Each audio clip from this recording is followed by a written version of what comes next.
I'm going to be showing how I plan to modify the Starlink awning mount from KeeganBuilds on Etsy.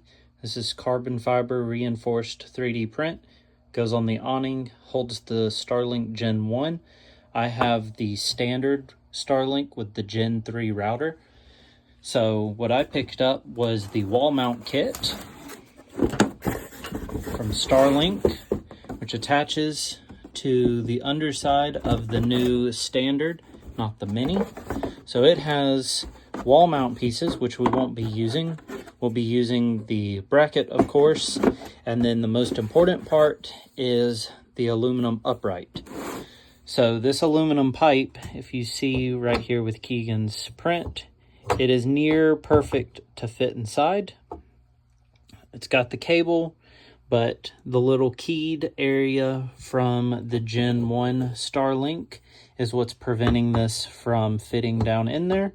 So I'm going to measure the distance, so it's roughly just over half needs to come out. I'm going to retain a little bit so this tube has something to rest on in there. This was not built for it. I'm modifying it. So basically, take your favorite dremel or grinder. I put the coarse paper and I'm going to dremel out almost half of this keyed piece. I'm gonna wear gloves and a mask since it's carbon fiber. I'm not sure how harmful it is, but I am in an enclosed space, so just to be extra safe. So grind that away. So I've now ground away half of it.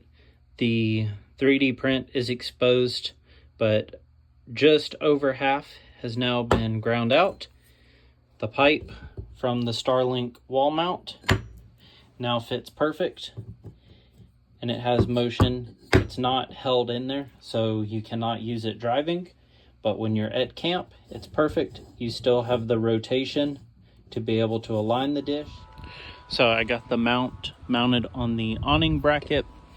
In my case, it's on a 23-0 awning attached to the RCI bed rack, the HD version. So I have the Starlink pole, and it fits right in the groove. And you still have twist, and then you can run the wire however you want, and then it just slides out.